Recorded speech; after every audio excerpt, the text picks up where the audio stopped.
धरणगाव येथून जवळ असलेल्या शासकीय ITI जवळ काल रात्री 8 वाजेच्या सुमारास 7.5 किलो वजनाचा गांजा जप्त केल्याने खळबळ उडाली आहे। या प्रकरणी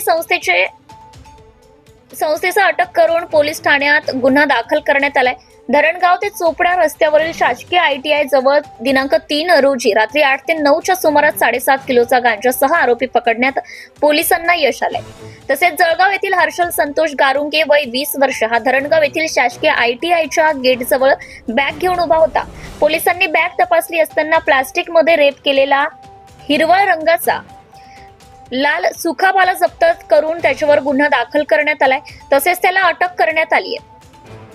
ही कारवाई जिल्हा पोलीस अधीक्षक डॉक्टर माहेश्वरी रेड्डी यांच्या मार्गदर्शनाखाली स्थानिक गुन्हे शाखेचे पोलीस निरीक्षक राहुल गायकवाड व त्यांचे सहकारी तसेच धरणगाव पोलीस ठाण्याचे पोलीस निरीक्षक सुनील पवार, पोलीस उपनिरीक्षक संतोष पवार, विष्णू बिराडे, दीपक माळी, रवींद्र पाटील, सुधीर चौधरी, संतोष पाटील, किशोरभाई यांच्या पथकाने कारवाई केली आहे। पुढील तपास पोलीस निरीक्षक सुनील पवार यांच्या मार्गदर्शनाखाली सुरू आहे।